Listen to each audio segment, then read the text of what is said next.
Alrighty, welcome back to the Out of the Woods podcast. We took a little bit of a break, but we're back, and we've got a fellow bootstrapped entrepreneur in a similar space too, or at least transformed into being in a similar space over time. We got Lawrence Hanley from Desk Plants, one of the SwagUp suppliers, actually, which is a lot of fun to dive into. So excited to have you on the podcast. Yeah, man. Thanks for having me. Super excited to be chatting here. Especially, we do run in very similar circles in our business. We've obviously worked together. Our businesses have. So, excited to be here. Excited to be chatting business with you. Yep. And how'd you make the move over to Austin? Because as you were saying, you're originally from, I think, Boston area. You've been at some of the quintessential kind of Boston companies. I think HubSpot, right? And then you're at Profitwell, right, with Patrick Campbell. That's correct. Yep. I love that guy, by the way. He's awesome. He's a genius. He's a very, very, very. That was the last job I had in Boston, and that was a fun team to be a part of. I think it's 2016. I was there, right around the beginning of 2017, and I had the bug to get out of the Northeast for a long time at that point. Just cold or the lifestyle or what? So I attribute it to part of the being the weather. I mean, it's beyond cold. You know how it is. You're from that area. It's the gloominess. It's the sunsets before 4:30. That's such a real thing. I mean, I was up there November to December this year, and it's like 3:45, and it's starting to get dark. And I'm down here in Florida now, and it doesn't get dark for like another hour and a half past like when the Northeast gets dark. Yeah, we have sunsets already going past 6 p.m. here in Austin. And so, the thing is up there, and this is all pre-pandemic, just before the work remote revolution, everybody's in offices. So you come out of that office and it's dark out and, you can walk home in this bitter cold and just kick your feet up and watch a show or finish whatever work you got to do. There wasn't a great work-life balance for me there because you're kind of just stuck indoors during that horrible 9 months of unending winter. But we always joke that like the thing to do out there is go to the mall or something. There's like not much else to do. It's like, what movies are on this weekend? Like, what are we gonna do? Or it's go to a bar and kind of drink the evening away, which it gets old, So that was a huge part of it. And then my parents are also immigrants. They're from Europe, and so for me, it was always encouraged to fly the nest, so to speak. And I just felt like I had a calling to get out, explore the world, see a bit. And I ended up moving here in early 2017, April 2017, and came down with a company who paid for the move.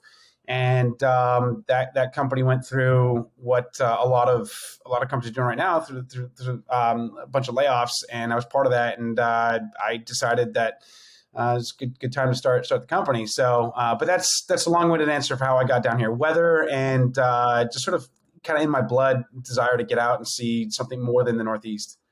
If this company would have been in Tampa or San Diego or Arizona, did you care that much about Austin specifically? No, and in fact, I thought I was going to San Francisco or Denver. That when I was originally looking around, and I got the job through a former colleague. He recommended me, and it's how a lot of new jobs kind of come by. Is warm intros, and I was like, okay, I'll come out to San Francisco office. He's like, on a phone call we were having, he's like, well, actually the Austin office is hiring like crazy. Why don't you check them out? And 3 weeks later, I was in Austin for an interview, and I had a great 3 or 4 nights here, and I could totally see myself there. And it just made, and the cost of living here was it was a good match between what what they're offering compensation wise and the cost of living, because San Francisco is just insanely high, and Boston was the same thing. And so it sort of just became an easy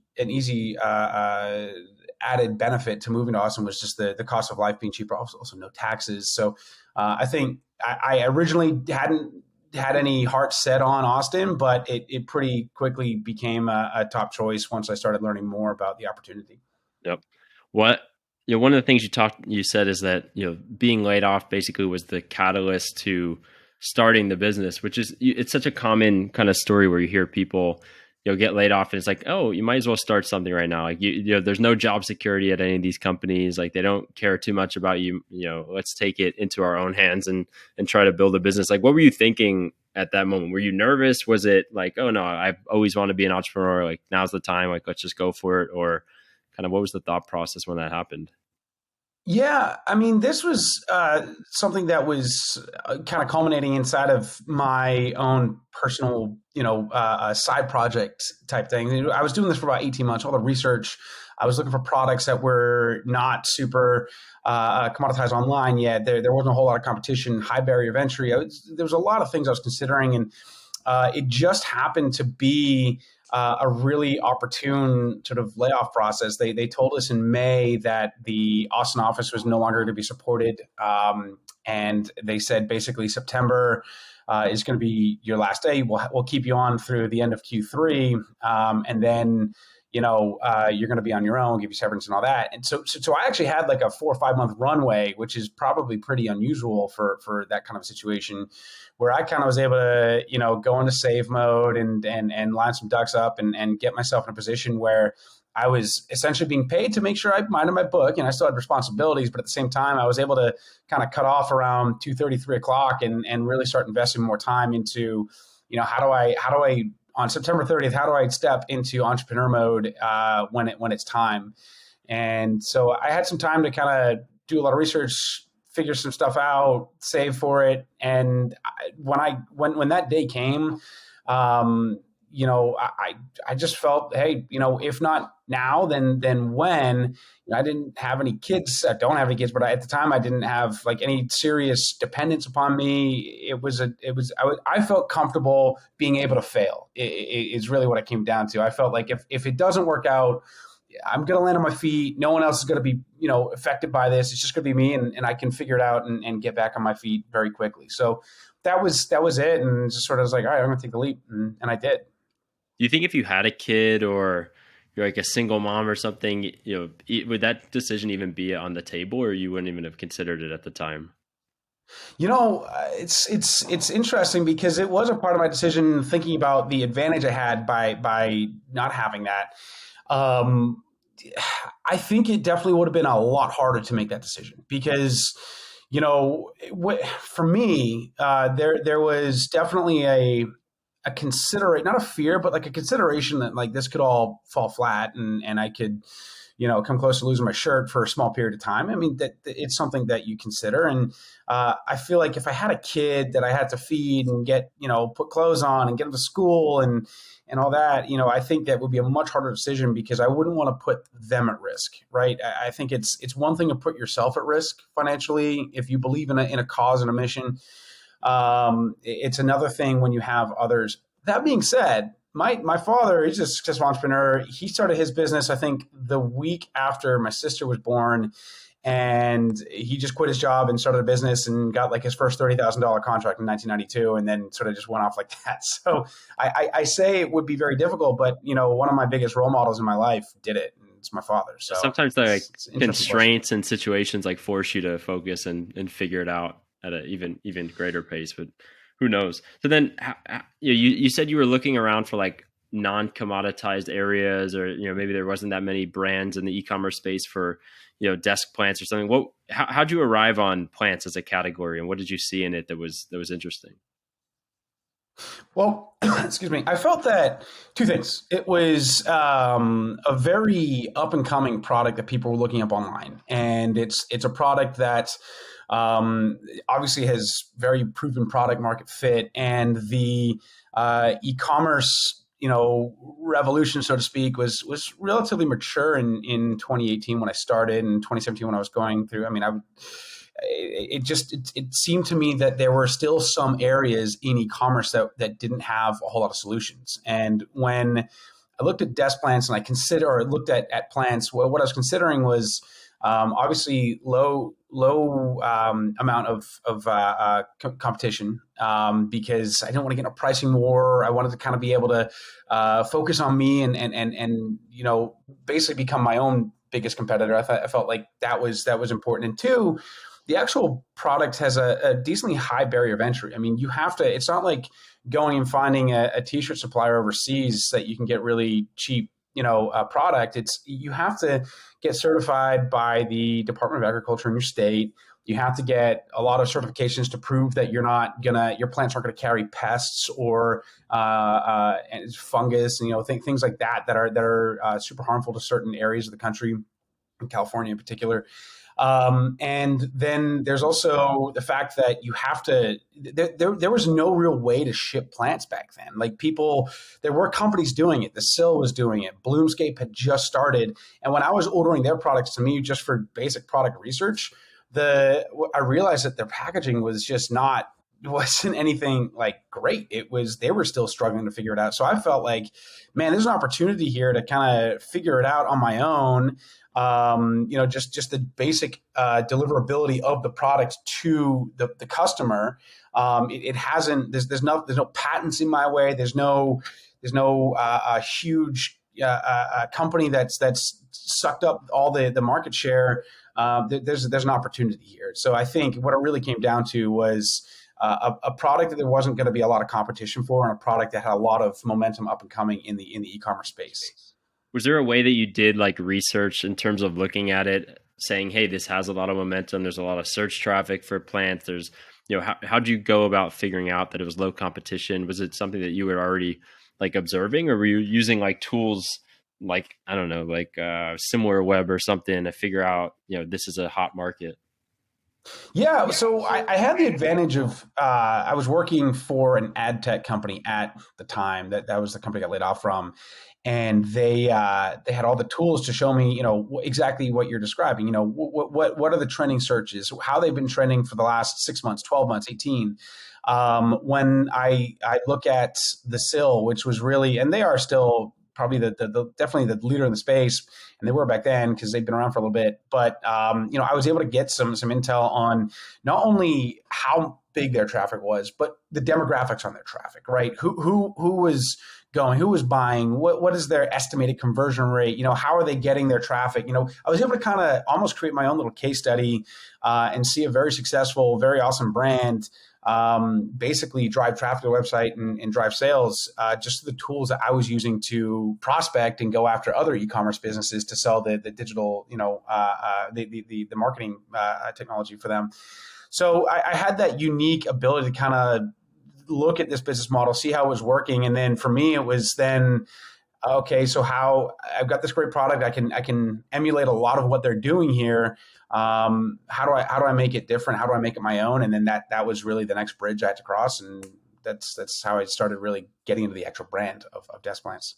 And then strategically, were you trying to go after their same customer segment, the same types of SKUs that they have? Or did you say, hey, I want to approach this from some sort of different angle?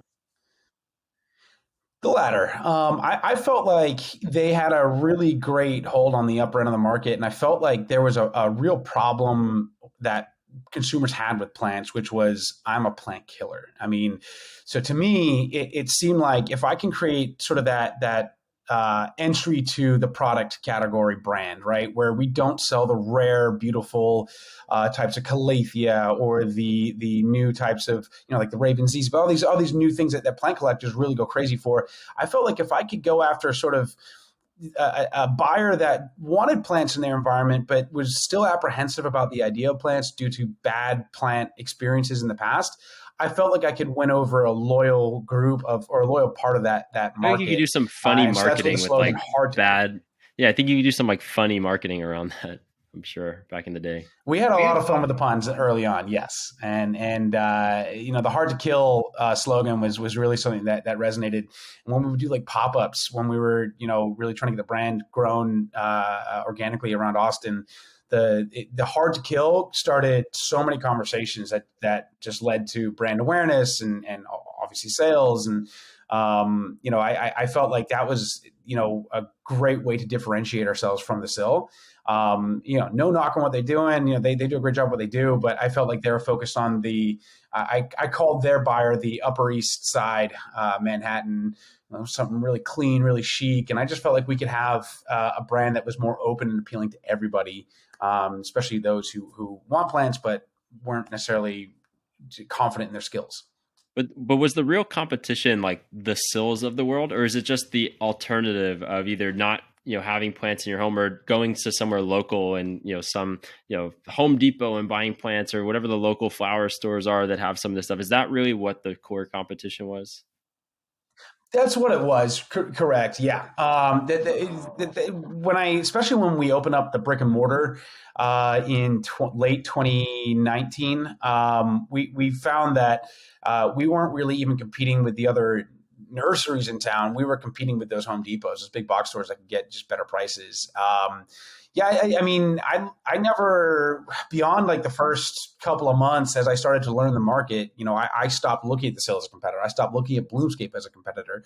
We definitely were going after some of the same traffic online, but I just found that the space was so big and there just really still isn't a whole ton of supply or suppliers for the demand out there for plants. That I just think there's still a ton of ways to go after the different parts of the market to drive them to your site and get sales.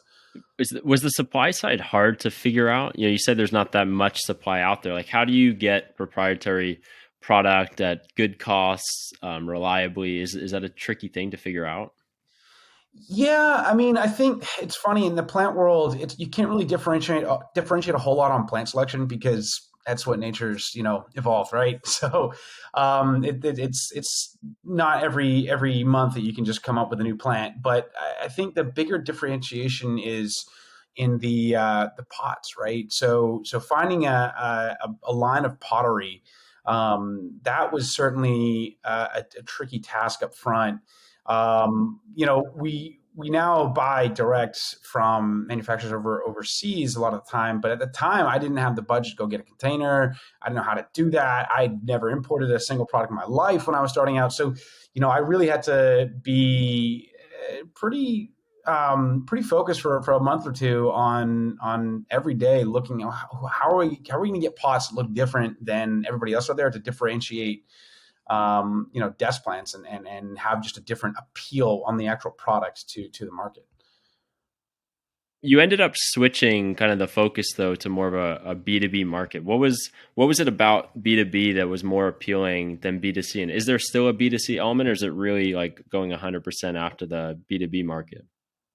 Sure. Well, just to kind of give a little context, I think it's a fun little small story to tell about that.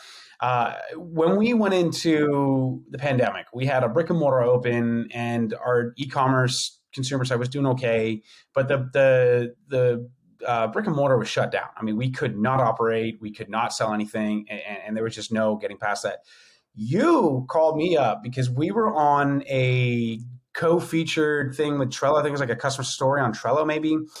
And you called me up. You said, "Hey, man, can you get a logo onto pots? I've got a customer that might be interested."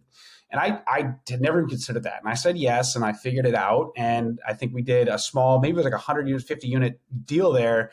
But you basically opened up a whole new channel for desk plants. And now the business that we have pivoted into, I have to say, has a lot to do with that phone call that you made. So it's kind of funny that we're talking here and that you asked that question. But to answer more directly, the reason we went to B2B was I felt that as I got more into it, right, as we did more business together in 2020, and we had more distributors coming and saying, "Oh, I think we want some plants. Like, how do we get these in our catalog? How do we get these in front of our customers?" And I really started to learn that. I started to also learn that there were nobody else really doing plants like the way that we were doing. There are some other plant companies out there in the promo space, but there really weren't like a lot, and there certainly weren't any doing the And not integrated at this pots. like premium level that's like Um, something a consumer would buy themselves. Yeah, exactly. It's not just like a cheap trinket from overseas that a lot of the promo gifts that people just sort of associate with promo gifts or B2B gifts. It's definitely got a little bit more of a higher end to it. But yeah, no, the reason we made the shift, by the way, within the last 6 months, in late 21 we closed down our brick and mortar because I was looking at the numbers, and we were just so much more profitable on the B2B side that, and with brick and mortar, you got to just put so much cash into inventory and other assets to run the actual day-to-day operations that it really kind of squeezes you when you want to invest in, whether it's a marketing effort or if you want to go out and get a new store. I mean, it really constrains the amount of cash you have as a small bootstrap business. And so to me, the switch to B2B was both freeing up cash. It was a much more profitable channel for us.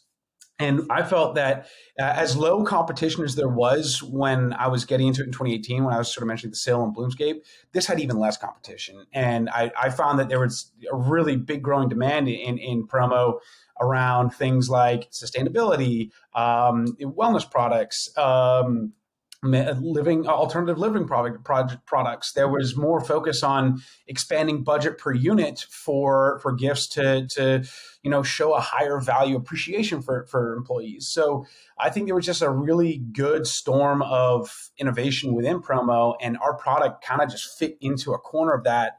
And it really just made sense. And as we progressed through 22 and we started seeing a ton of growth, pretty organically, by the way, we weren't like at huge shows. We weren't going to in-person meetings with these big distributors and pitching. It was just people were coming in. And at the end of 2022, I made the decision to basically sunset the consumer side of our website.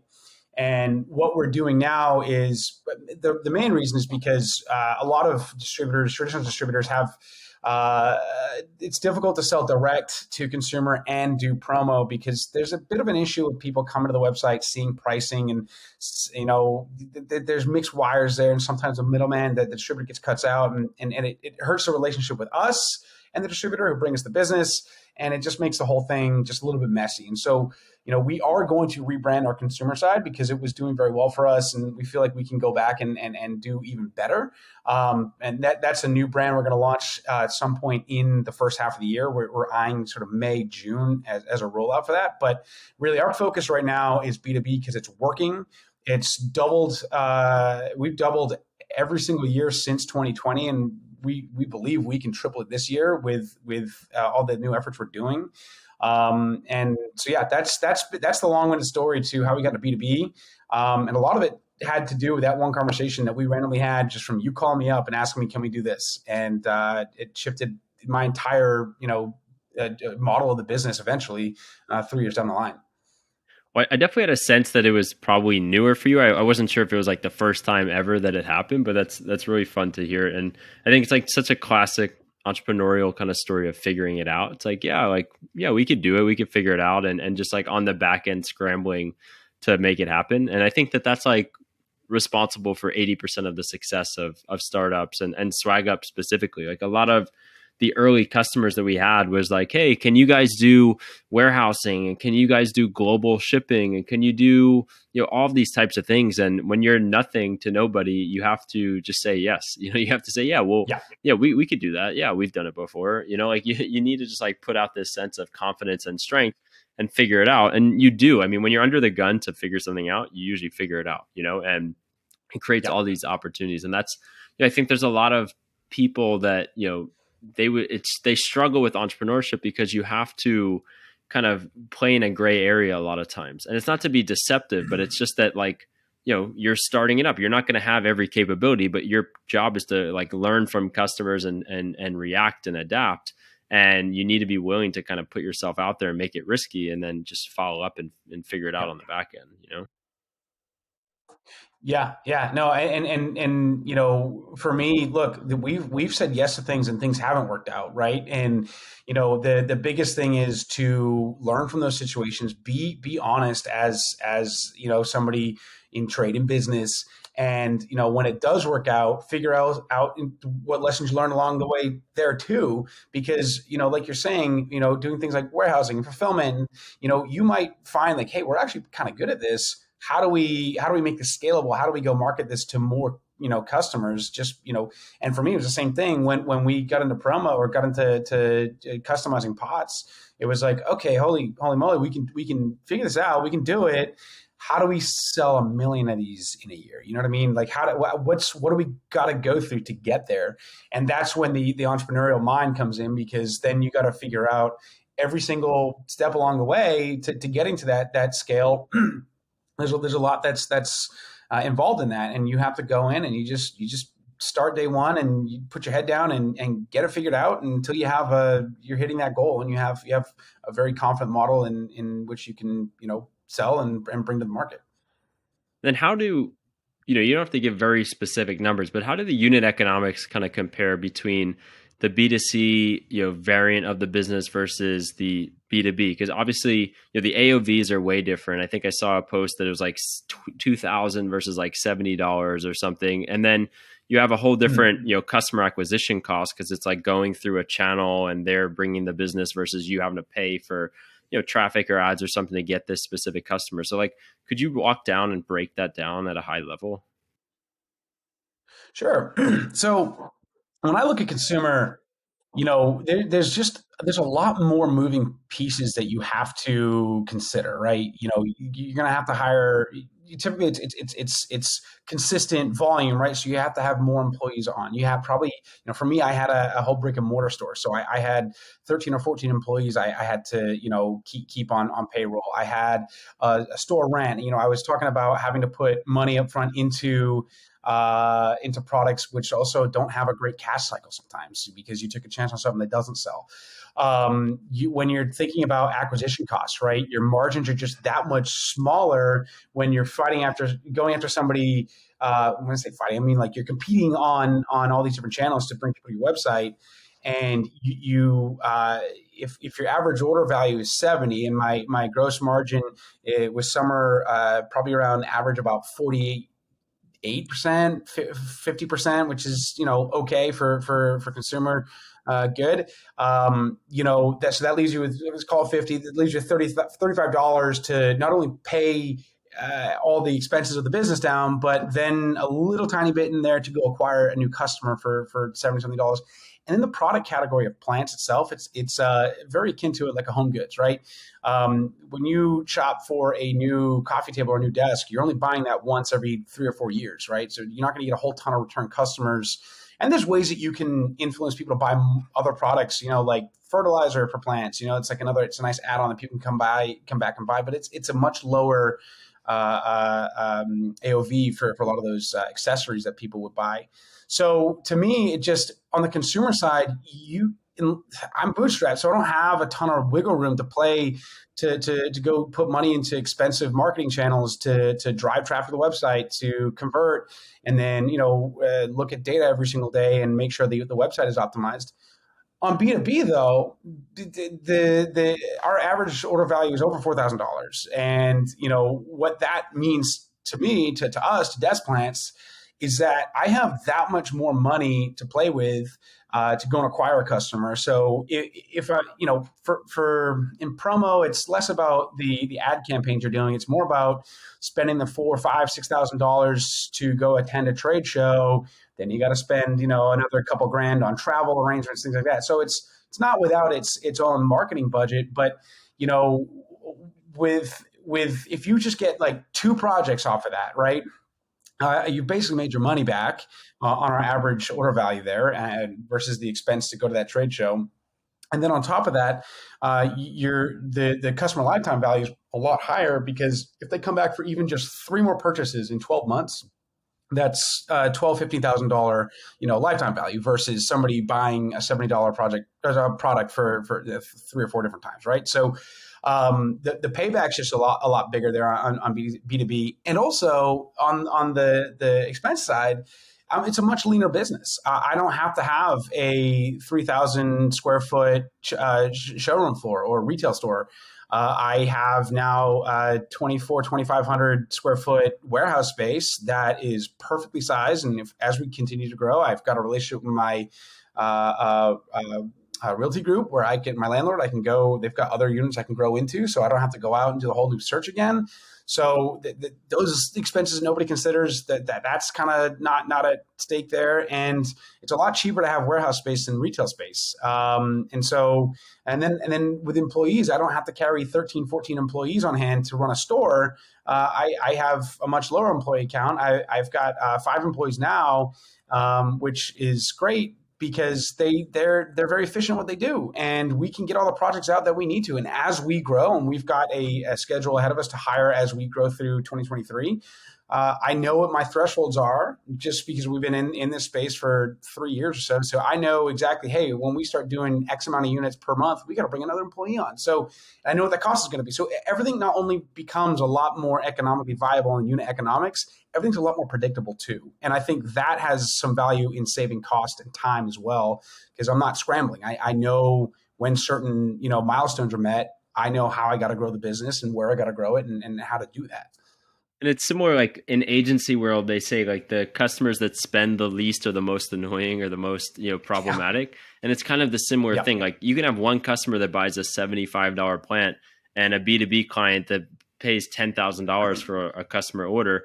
And they can be just as much effort. If not, it could be more effort, the individual, because they come back and they complain about X, Y, and Z, and this just goes smooth and it's, 150 times larger order, Yeah, yeah, and look, one of the ethos of what we do is, look, we understand that we're never going to be perfect in what we do, but we really try to make an effort with our customer care and just being communicative with everybody. And when you have 50 people with a $7 plant, it's just that much more draining on what your bandwidth is, right? And if it's somebody with a $10,000 order and a few plants got damaged during shipment, it's we can easily put together, okay, here you go. It's a few more plants, but we also have that much more room to work with shrink if things happen, right? So we're also able to be better at customer service when things do happen because, we just have that much more financial freedom and that much more time to be able to allocate towards these customers. Yep. I think it also goes into like lessons around the differences between gross margin and net margin. Like somebody who maybe runs a direct-to-consumer e-commerce brand might be like, hey, I don't want to go through wholesale, or I don't want to work with B2B companies because I'm going to lose 20 points of margin or something like that. But when you actually break it down and you go into all the costs associated with servicing, direct-to-consumer demand and running different storefronts, you might end up making way less from a net standpoint. And it's kind of similar to like the, Costco with Kirkland brands. A lot of those Kirkland brands are really major retail companies. Like the tequila that they sell for Kirkland is like made by, Patron or something. And Patron's okay with it because, they're selling it at a way lower, cost from a wholesale standpoint, but they don't have any of the marketing costs associated with it and a lot of the distribution costs. And they're actually more profitable on a unit basis at the end of the day than if they were to go sell that themselves somewhere. So I think it's a good lesson of, you need to really understand not just the gross margin, but the net margin. Be honest with yourselves about all the different costs that are associated with selling. It's so true. One of the hardest lessons I learned, because for me, when I first started out, look, my background's in sales, right? That's professionally what I was doing before I became an entrepreneur. And one of I brought on a financial advisor. I've worked with her since basically the start, and we meet once a week, and we walk through our numbers. But in the start, she was, we were going through pricing strategy, and this is still when I was consumer focused. I wanted to be aware of price sensitivity based upon what other similar, companies were pricing similar products at. But, the one thing I always battled with her was, well, I need to stay at this price point with this product. She would always say, well, you're not putting enough into covering your net margin because you're forgetting about the cost of the business. It's so easy to look at what the cost of the product is and say, oh, my gross margin's 75%. We're going to be able to cover costs, no problem. It's a very common mistake that very early stage entrepreneurs make. But the reality is you need to not only be able to cover your expected fixed costs, you got to be able to have wiggle room in there too, because there's going to be months where things happen, like COVID. Like last week, we had an ice storm in Austin. The front door to my warehouse shattered because ice got into some of the glass there and expanded. So it's just little things like that. There's a lot of expenses that just come up, and I feel like a lot of people who are inexperienced don't necessarily include a lot of the wiggle room in their net margin, and it's important to do so when you're looking at pricing strategy. So you had a personal financial advisor that was willing to help you from a business perspective and figure out kind of the cost structures and model of the business? Yeah. Well, I mean, I hired her, and, but uh, she just she's an interesting just what she does. She works with startups, and she basically helps people learn how to read a P&L and a balance sheet and understand how to use that to influence your business decisions or be a major part of them when you're whether it's considering opening up a new location, going into a new line of a new channel of business like we were doing, or just your pricing strategy. I mean, she's really just been I probably say the biggest influence on my journey as an entrepreneur, just understanding how important it is to be very in tune with what your financial reports are telling you every single month, because it can be very easy to overlook something or a small expense every month that can add up, and all of a sudden you have an economic downturn, and then it's like, oh shoot, what do I got to cut fat somewhere, I got to survive. You got to be in tune with your economics there, to be able to make those decisions. And I think, yeah, I would say for anybody, I mean, find somebody who knows finances in and out if you don't, because that's going to be the biggest ally you have in running a business is somebody who can help you understand what your business is telling you.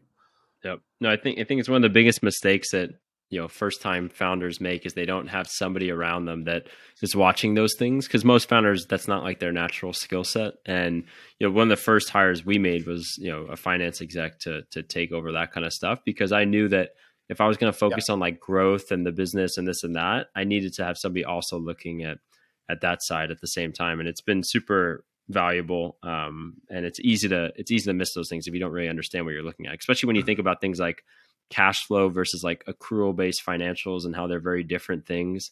You can really like fool yourself into thinking things are good, especially if you get paid. You have like good working capital, like negative cash conversion cycles where you're getting paid quicker than you're paying out. You can have this false sense of profitability when you're not really profitable. You just are holding on to cash that is Right. ultimately going to leave the business at some point. Right.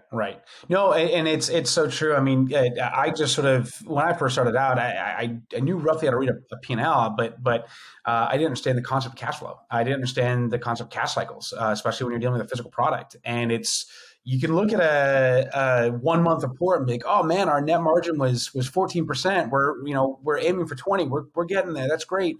But then you look at the bank account and you say, well, why isn't the cash there? Why isn't it sitting there? Like shouldn't it just be accruing there? Well, no, there's actually a whole different science to managing your cash flow and being able to understand what cash you're actually going to be able to keep and put towards whether it's paying down a debt early or just personal owner take home, and what's needed to be able to keep up with the supply side, because especially in promo, you gotta you gotta make sure you have at least a minimum quantity of some of your super popular products on hand, because it's tomorrow.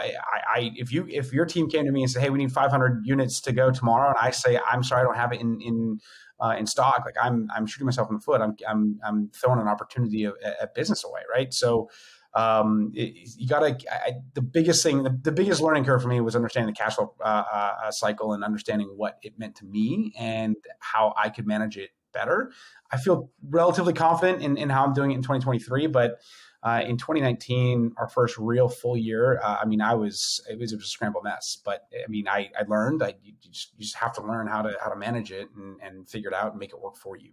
I mean, there's some businesses that are all they are financial arbitrages for floats of capital. Meaning, like you take a Venmo for example. Yeah, there's some transaction Mhm. fees, but most of their money is just predicated on the fact that they get to hold on to their customers' cash for certain amounts of time, and they can monetize that ability to hold on to that cash.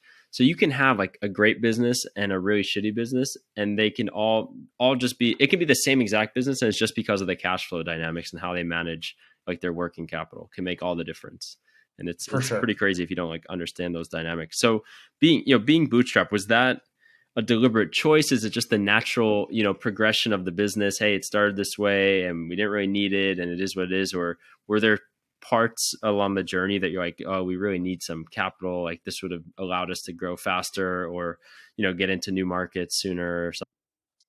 I felt that um, I felt that if I'd have gone after uh, like even just an angel round, I'd be diluting my ownership pretty quickly, pretty early, without having driven enough value.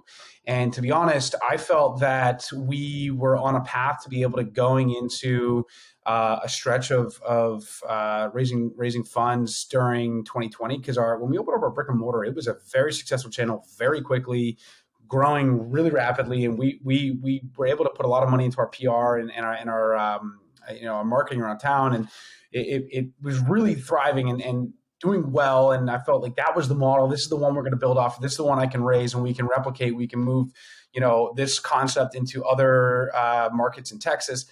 But I had to shift the business model again because Corona hit and or the pandemic, and it really shut a lot of that down, and it took a long time to recover. So for me, I just was never, I wasn't confident in my model and what I had put together to be able to go out and ask for money. And I felt like I would be vastly undervaluing, my own future by doing that too early. Funny you say that. We're getting into a point right now. I'm actually putting together some decks. I've got I got a great advisor on my board who is working with us to put together our first iteration of a pitch deck, because we are looking to grow what we're doing in the promo space. We with the value that we've driven and the model that we've grown in the last 2.5, almost 3 years. I find that this is a valuable business that people are going to want to invest in, especially now because if you look at the economic downturns, listen to one of your podcasts a little earlier today, and you guys were talking about how everybody in 2021 and 2022 were focusing on growth, and now everybody's focusing on profit. I think we're at Desk Plants is at a unique junction where we've had profit. We've had proven profit for more than a year and a half now, and consistently. And I think that when angels are going to look at putting money into businesses in this period of the market with the uncertainties and all the layoffs going on around, people want to not put money into a potential valuation of one day it could make money. I think people, especially in the earlier rounds, are going to be very focused on, okay, is this making money right now, and is it scalable? And I think we've got a model right there with that has both of those things going for it. And I think we're just in a right opportunity or right point to go out and do that. And what do you think is like kind of the ultimate vision? Does it change at all? Is it just kind of what you're doing, but do it on a much grander scale? Are there avenues that you want to take this that you haven't kind of explored just yet? I think that we're a super niche supplier in a decently large market. Okay, so my vision is I don't believe that this is a $10 billion company by any means, and that's okay. What I see is we can really run our ceiling up pretty quickly, or up to our ceiling pretty quickly, in the promo space with our product category by expanding products, kind of going after some of the lower end of the market to get more higher volume and just win more deals down there.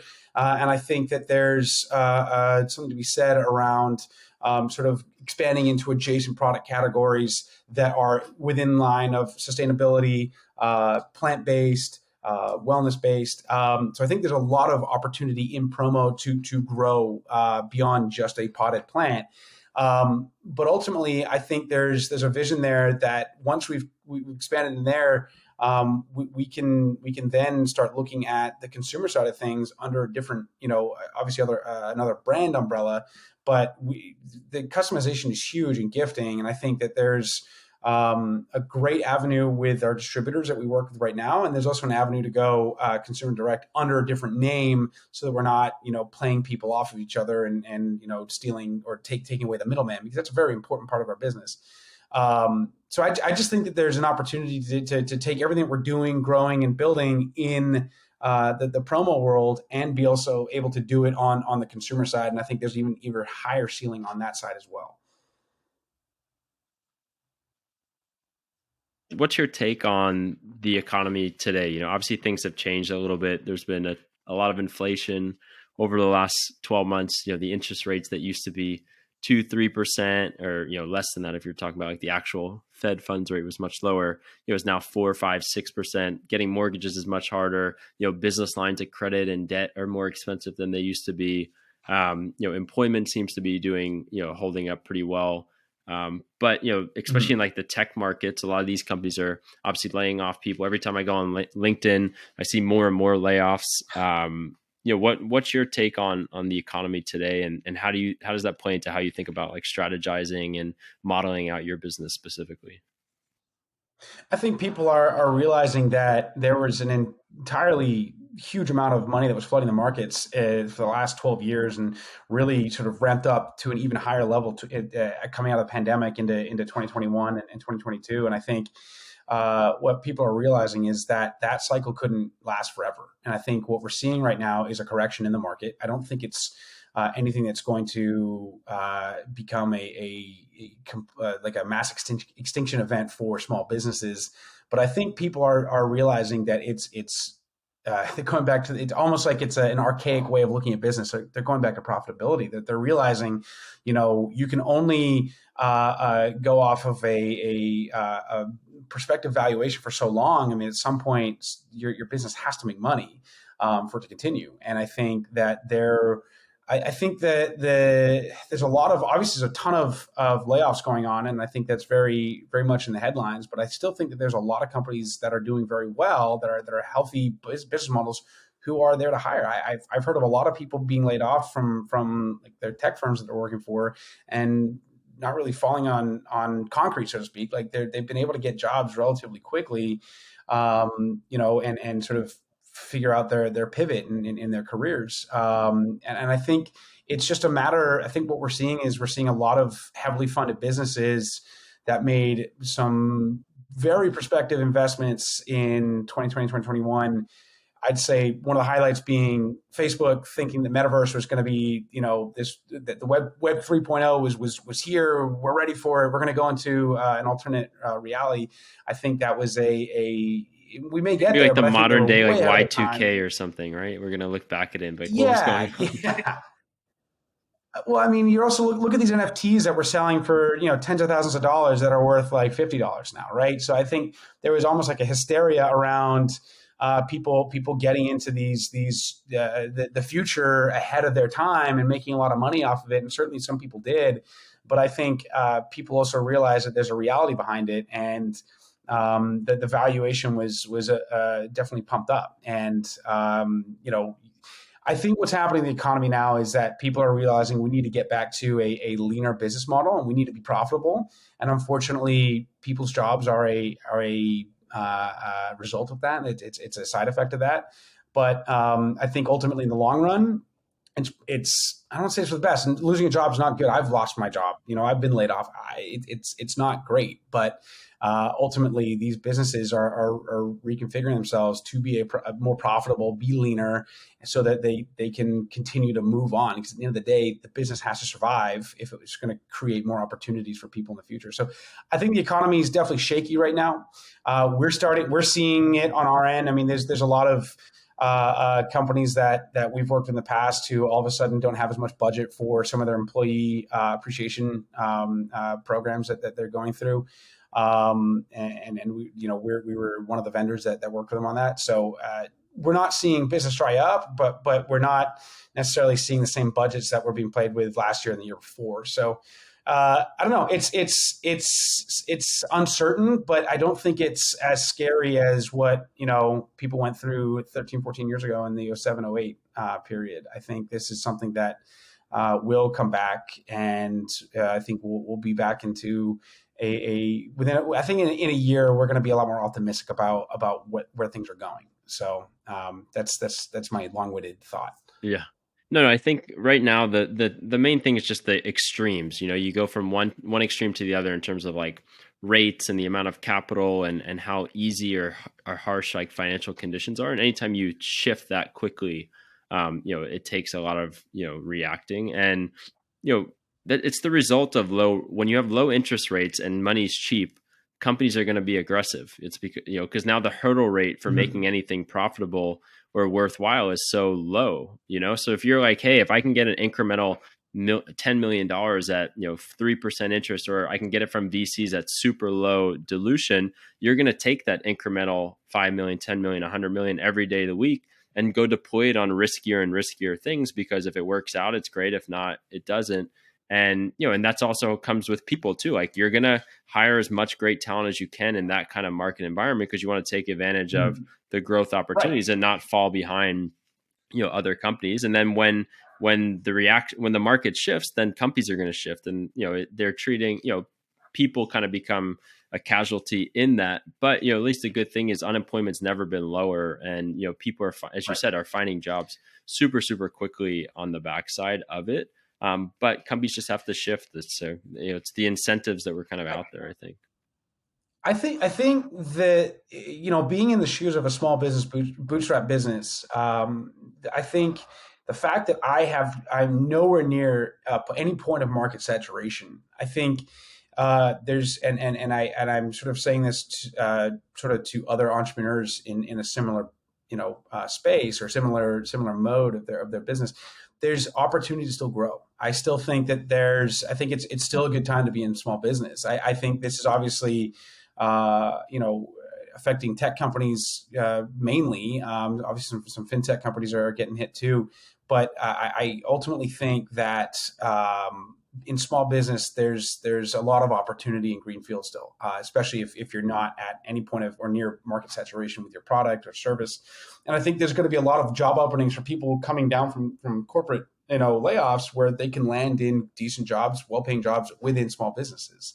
So I think that's another sort of interesting take that I have on the situation of the market is I just think that for small business owners, there's a lot of opportunity out there still. You just got to go find it, right? It's not as easy as it was.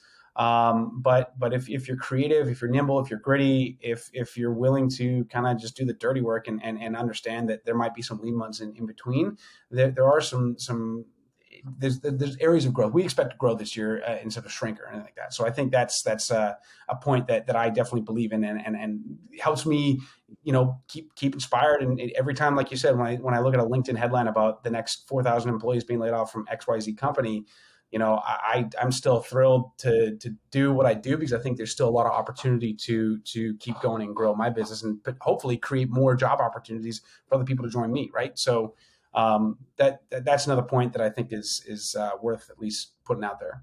Yeah, and anytime there's volatility, it also means that there's like new opportunities. When things are changing rapidly, that also means that the people that shift their strategy and business models, et cetera, can find new opportunities. It's the same thing that you did during the pandemic, and same thing that we did with our business. It's like you have to look at where the puck is kind of going and skate towards it. And as long as you're staying Yep. ahead, you can grow, your relative market share. Because like you said, let's say plant B2B markets, let's say it's $100 million, just as like a random number.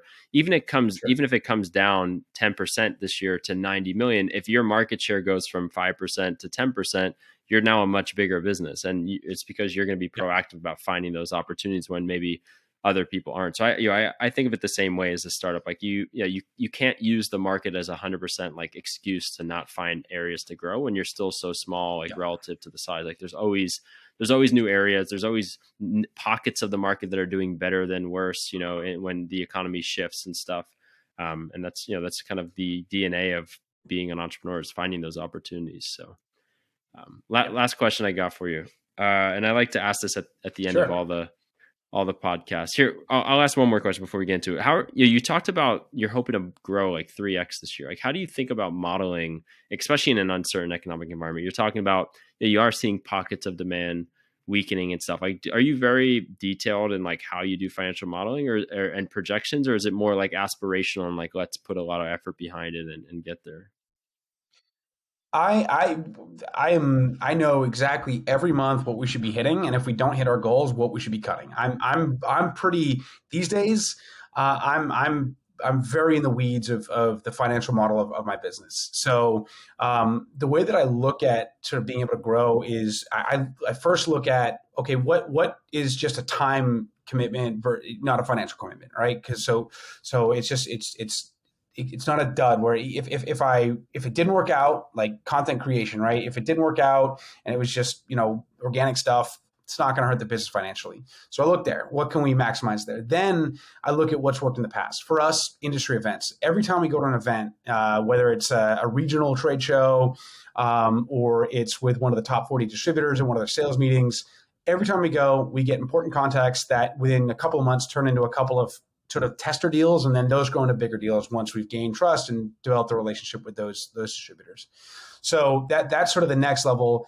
And then once I've maximized, our efforts in our organic content creation, our event presence, then I start looking at testing different marketing channels like LinkedIn, like there's obviously a ton of different newsletters and media companies in the promo space that we can sponsor, different content, different pieces of media for them.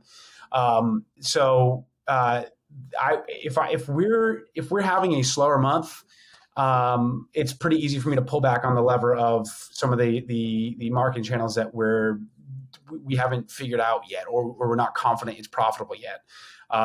So for me, if we have a bigger month, if we do better in Q1 than I expected, then I think we can start going into more explorative of ways of growing the business and growing the brand presence, brand awareness with different marketing channels and paid media channels. So it's kind of a confusing answer what you asked.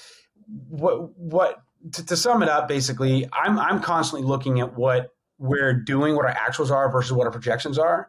And when it comes down to it, I'm looking at what are the safe levers to pull, because I know that those levers are going to give us a steady, slow growth to where I believe we can be at the end of the year, which for us is that those event presence, those industry events that we're going to attend this year.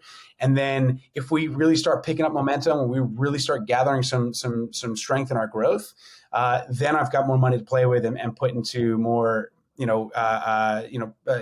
sort of risky, so to speak, paid media channels to just get brand presence and put our name out there. So I feel confident in what we're doing is going to drive us growth for the very fact that we're still so new and we've still got a lot of green pasture to cover. As things go throughout the year, I'm always looking at how we compare, how we perform against what our projections are, and usually by like the 8th or 9th day, I have a pretty good thumb on how the month is going to go. So, I'm pretty proactive about how we make our decisions and where we put our money, and I'm certainly being as conservative as I can be at the moment, just knowing how weird things are and how unpredictable things are at the moment. Yep. I love it. No, it's so different when you can start running the business like you're flying an airplane with all the different controls and you can see the data and the monitors and versus just kind of flying blind. I think a lot of times like entrepreneurship in the early days is very much flying blind. You don't really know exactly why it's happening. It's kind of just happening. And then as things evolve, you can start to pinpoint exactly, the inputs that lead to the outputs and start to dial them up or down, et cetera. So it's cool to hear that you've gotten to that. It's once you've been through through the woods, so to speak, right? And you've got some bumps and bruises. You learn how to react to that, how you can prevent it, how you can fix things. No problem's ever the same, of course, but like it's just experience you can draw from, right? And the other thing is not getting emotionally tied up in a problem. It's saying, hey, been through this, done this before, been through a pandemic before, can figure it out. What do we got to do? How do we react to this? How do we make the fix happen and make sure that whether it's a customer issue or it's an internal issue, how do we fix a problem and make sure it's not duct tape, make sure it's fixed for good. And we don't make the same mistake twice.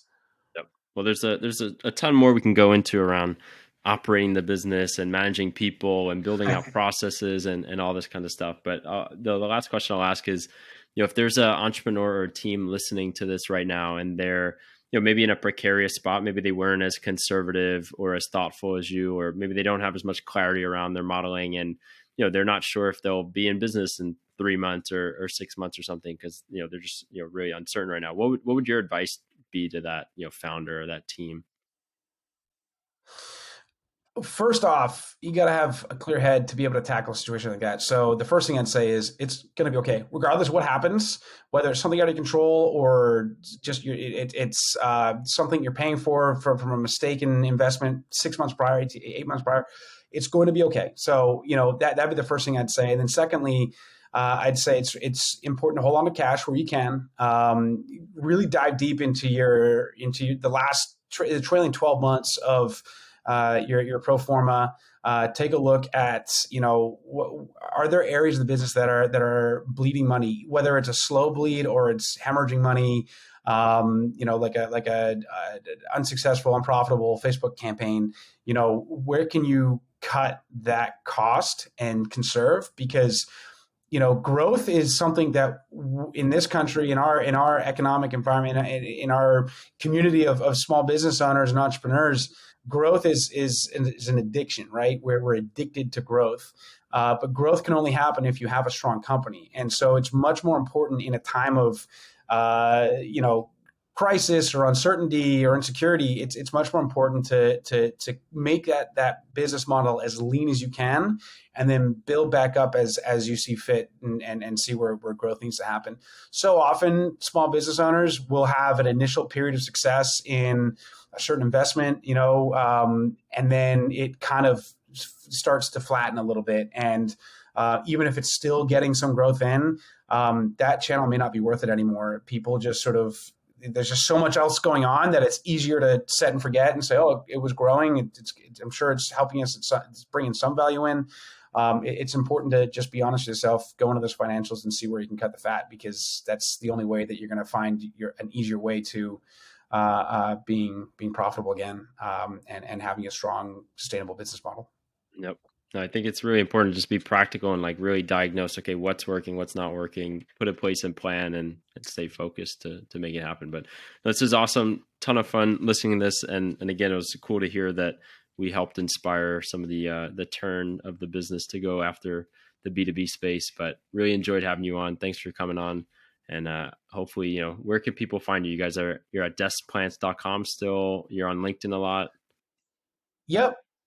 Deskplants.com. You can follow Deskplants on LinkedIn, where there's content every single day. You can find me on LinkedIn, Lawrence Hanley. So, and I'm always available for chat. We're a sample happy company. So if you think you got a boss or a team that you want to send some stuff to, just reach out. We'll get you a sample pretty quickly, pretty easily. So, deskplants.com is the best place to find us.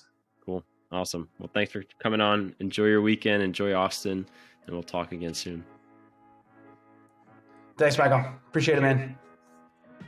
Thanks for listening to the Out of the Woods podcast. Don't forget to subscribe if you haven't already. More episodes are on the way. If you want to keep the conversation going, suggest questions, or nominate guests for future episodes, you can reach me on Twitter at Michael Martocci. Good luck and see you next time.